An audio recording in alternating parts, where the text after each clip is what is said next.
The diamond story में आपका स्वागत है। आज सुनेंगे कहानी निष्कलंक। मुझे ये लड़की पसंद है। राकेश के ये शब्द सुनते ही पूरे घर में खुशी की लहर दौड़ गई। रामस्वरूप को ऐसा भान हुआ जैसे उनके तपते जीवन पर वर्षा की पहली फुहार पड़ गई हो। वह राकेश के दोनों हाथ थाम गदगद कंठ से बोले, यकीन रखो बेटा, तुम्हें अपने फैसले पर कभी पछतावा नहीं होगा। मेरी सीमा एक गरीब बाप की बेटी जरूर है, लेकिन तन और मन की बड़ी भली है। हमने खुद आधा पेट खाया है, पर इसे इंटर तक पढ़ाया है। घर के सारे कामकाज जानती है, तुम्हारे घर को सुखमय बना देगी। राकेश मुस्कुरा दिया। वह खुद जानता था कि सीमा का चांदनी सा झरता रूप उसके घर को उजाले से भर देगा। यहाँ उसे चाहे दहेज ना मिल रहा हो, लेकिन सोने की मूरत जैसी जीवन संगनी तो मिल ही रही थी। गरीब घर की बेटी होना राकेश की नज़रों में कोई दोष न था। वह जानता था कि गरीब बाप की बेटी खाती पीती ससुराल में पहुंचकर हमेशा सुखी रहेगी।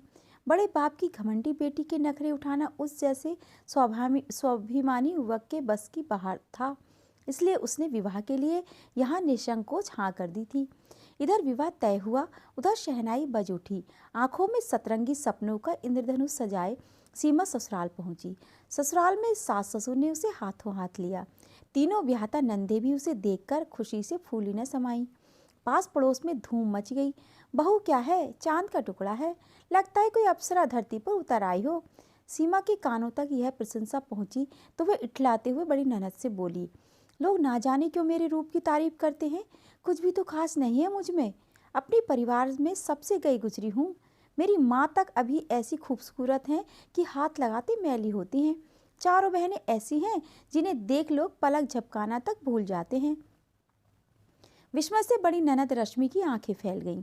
रहा ना गया तो राकेश से पूछा उसने, क्या सचमुच सीमा का मायका इंद्रलोक की परियों का अखाड़ा है? मैं समझा नहीं। वह कहती है कि वह अपने घर में सबसे गई गुजरी है। यदि यह सच है तो उसकी माँ और बहनें कितनी खूबसूरत होंगी, मैं सोच नहीं पा रही हूँ। राकेश हंस दिया। अल्लड़ प्रिया की यह अदा उसे बड़ी भाई पगली कहीं की, उसने सोचा, जानबूझकर अपने आप को तुच्छ बता रही है। ऐसा रूप क्या कदम कदम पर बिखरा मिलता है? असाधारण सुंदरी ना होती तो क्या मेरे यायावर चित्त को बांध सकती थी? उस घर में ही क्या, पूरी नगर में ऐसा रूप दिया लेकर ढूंढने से भी नहीं मिलेगा। पर 2-4 दिन में ही राकेश समझ गया, जिसे वह नवेली प्रिया की अल्लड़ अदा समझ रहा था, वह उसका मायके के प्रति अतिशय मोह है। रूप ही क्या, धन वैभव, किसी भी क्षेत्र में वह अपने मायके को छोटा नहीं बताना चाहती थी। लड़कियों में पिता के घर के प्रति कैसा उत्कट मोह होता है, इसे 3 बहनों का भाई राकेश अच्छी तरह जानता था। परंतु इसका मतलब ये तो नहीं होता कि रात को दिन और स्याह को सफ़ेद घोषित कर दिया जाए। जल्दी ही सीमा की बढ़ चढ़कर कही जाने वाली बातें उसमें खीज उत्पन्न करने लगी। रिश्तेदारों की भीड़ खत्म होते ही एक दिन वह माँ के कहने से सीमा को सिनेमा दिखाने ले गया। फिल्म अच्छी थी, देखकर पैसे वसूल हो गए। लौटते समय एक रेस्तरां में उसने सीमा को शीतल पेय भी पिलाया। उमंग और उत्साह से भरे वे दोनों गली में घुसे ही थे कि पड़ोस की नीता सामने पड़ गई। सजी धजी सीमा को देख उत्सुक स्वरों में पूछने लगी, कहाँ से आ रही हो भाभी? शायद सिनेमा देखने गई थी। उत्तर में स्वीकृति सूचक हाँ कहकर काम भी चलाया जा सकता था, लेकिन सीमा बीच रास्ते में ठहर कर कहने लगी, सिनेमा देखने ही गए थे, लेकिन भीड़ भाड़ में मज़ा किरकिरा हो गया। हमारे मायके में तो बाबूजी नई फिल्म लगते ही पहले से आरक्षण करवा देते थे। बस ठाठ से गए और फिल्म देख आए। लाइन में लगकर भीड़ के धक्के खाने की कोई मुसीबत उन्हें नहीं उठानी पड़ती थी। राकेश कोई चुपती बात कहने ही वाला था, पर चुप रह गया। इतना ही बोला, रास्ते में ही सारी बातें कर लोगी क्या? कुछ घर के लिए भी छोड़ दो। सीमा हंस दी तो स्वर की मधुरता ने राकेश का क्रोध उतार दिया। पर यह तो रोज की बात बन चुकी थी। दूसरे दिन राकेश दफ्तर जाने की हड़बड़ी में था।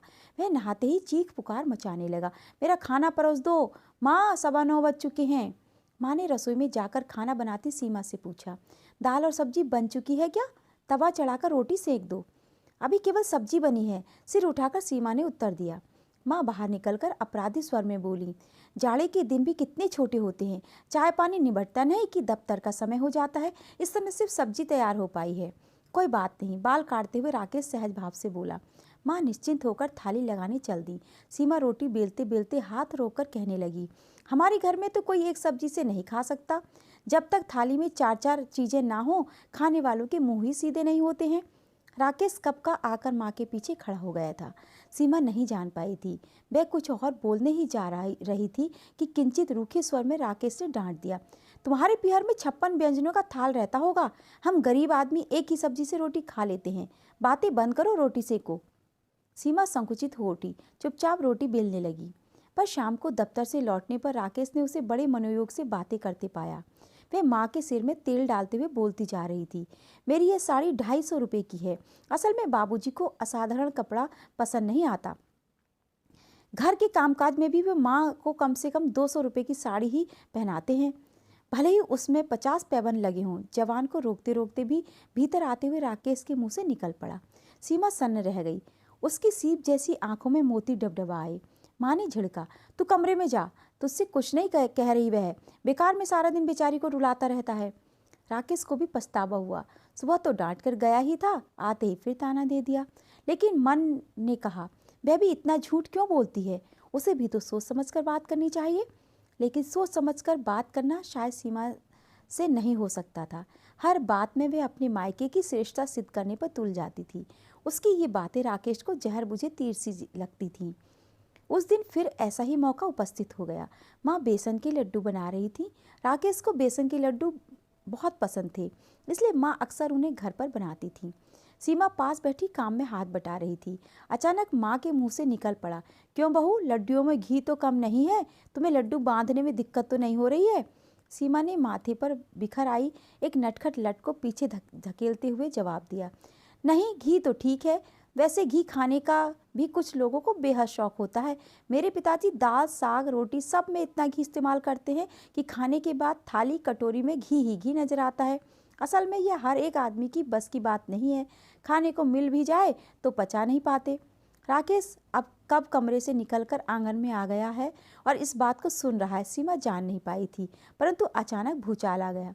शायद कई महीनों से सुनते सुनते सब्र का बांध टूट चुका था। शायद कई बार इशारों इशारों में रोकने पर भी सीमा नहीं मानी थी। शायद इतना बड़ा झूठ सहन करना राकेश के लिए असंभव था। अचानक न जाने क्या हुआ, वह गरज कर बोला, तुम्हारे पिहर में घी दूध की नदियां बह रही हैं। न इस गरीब आदमी के घर में तुम्हारा गुजारा नहीं हो सकता। जाओ अपने बाप के घर रहो जाकर। माँ घबरा उठी। सीमा के चेहरे पर हवाइयाँ उड़ने लगी थीं। उसकी आंखें भीग आई थीं। लेकिन क्रोध से कांपते राकेश ने हुक्म दिया, अभी और इसी समय तुम्हें अपने मायके जाना है। उठो, अपनी अटैची लेकर मेरे साथ चलो। सीमा रो पड़ी। माँ की हिम्मत ना पड़ी कि बीच बचाव कर सके। गुस्से से उफनता राकेश घर से निकला और 10 मिनट में रिक्शा लेकर आ पहुंचा। तुम उठी नहीं? आग्नेय दृष्टि से सीमा को घूरते हुए वह इस प्रकार कह रहा था कि सीमा थरथरा उठी। यह जलती हुई निगाह तब तक सीमा पर टिकी रही जब तक वह अटैची में कुछ कपड़े रखकर उसके साथ चल नहीं दी। 6 महीने बीत गए। न राकेश सीमा को लिवाने गया, न उसकी खुद आने की हिम्मत पड़ी। किंतु जैसे जैसे दिन बीत रहे थे, राकेश उद्विग्न होता जा रहा था। भोली प्रिया की चंपई देह उसकी रातों की नींद चुराने लगी थी। उसे अपने क्रोध पर क्रोध आता। क्यों इस तरह वह एकदम उसे मायके छोड़ आया? पिता के बंद दरवाजे पर खड़े होकर अंतिम बार जिस करुण दृष्टि से सीमा ने देखा था, उसे वह चाहकर भी भूल नहीं पा रहा था। किंतु अब खुद ही जाकर सीमा को लिवा लाना भी स्वाभिमान के खिलाफ महसूस कर रहा था। राकेश की मुश्किल आखिर एक दिन माँ ने ही हल कर दी। उसे हुक्म देते हुए बोली, सुनो राकेश, आज ही जाकर बहू को लिवा लाओ। बेचारी सारा दिन इतनी मीठी मीठी बातें किया करती थी। राकेश ने ऐसा जतलाया जैसे अनिच्छा होते हुए भी वह केवल माँ के आदेश का पालन करने के लिए सीमा को लिवाने जा रहा है। उसे अचानक आया देखकर ससुराल में चहल पहल मच गई। 4 छोटी सालियाँ इर्द गिर्द मंडराने लगीं। मीठी लाज भरी मुस्कान लिए सीमा देहरी पर खड़े होकर अपने पाँव के अंगूठे से धरती को रिदने लगी।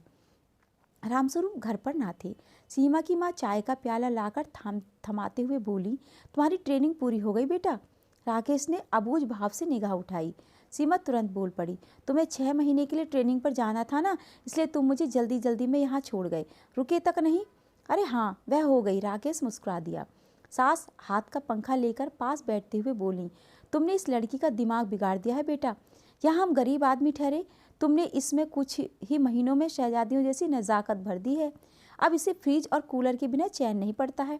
पर कूलर और फ्रिज तो, राकेश ने कहना चाहा कि सीमा बीच में ही बोल पड़ी। माँ और बाबूजी ने गर्मियों में की मेरी परेशानी का विचार कर जाड़े में ही फ्रिज और कूलर खरीद लिया था, वही बात मैंने इन लोगों को बतला दी है। राकेश के मन में अपनी मासूम दुल्हन के लिए ढेर सा प्यार उमड़ आया। मायके की तारीफ यह हमें छोटा दिखाने के लिए नहीं करती थी, ससुराल की प्रशंसा में भी जमीन आसमान एक कर रही थी। उस दिन सीमा को लेकर राकेश लौट आया। रात के एकांत में कमरे में प्रिया के चिबुक को उठाते हुए हंसकर उसने पूछा, क्यों जी, कहाँ है तुम्हारा कूलर और फ्रिज? मुझे तो इस कमरे में बिजली का पंखा ही नजर आ रहा है। सीमा की कमजोर आंखों में मोती झिलमिला उठे। राकेश ने लाड़ से उसका सिर अपने कंधे से टिकाते हुए कहा, बस अब बहुत हो चुकी मायके और ससुराल की तारीफ। ठीक है, दोनों जगह की इज्जत रखना तुम्हें अच्छा लगता है, पर इतना बड़ा चढ़ाकर भी ना बोलो जो यदि जाहिर हो जाए तो जगह साई हो। सीमा की आंखों से आंसू पोंछ दिए उसने। बस रोना बंद, अब हंस दो। सुबह सास बहू चाय की तैयारी कर रही थी। राकेश ने माँ को कहते सुना, आज चाय के साथ कोई नाश्ता नहीं है, खाली चाय सबको कैसे दी जाए। पहले की सीमा होती तो टेप रिकॉर्डर की तरह बजने लगती हमारे यहाँ तो, पर आज वह मधुर स्वर में बोल पड़ी, रात की रोटियां बची हैं माँ, उन्हें ही महीन करके कढ़ाई में तले देती हूँ। नमक मिलाने से बढ़िया सी दाल मोठ तैयार हो जाएगी, बासी रोटियों का सदुपयोग भी हो जाएगा। राकेश गुसलखाने में मुंह धोते हुए मुस्कुरा पड़ा। वह मन ही मन बोला, कल तक तुम चांद थी, आज निष्कलंक चांद हो। दोस्तों, कहानी कैसी लगी कमेंट करके मुझे ज़रूर बताइएगा, और इसी तरह की नई नई कहानियों के लिए मेरे चैनल को भी सब्सक्राइब कर लीजिए और वीडियो को लाइक और शेयर भी ज़रूर कीजिएगा।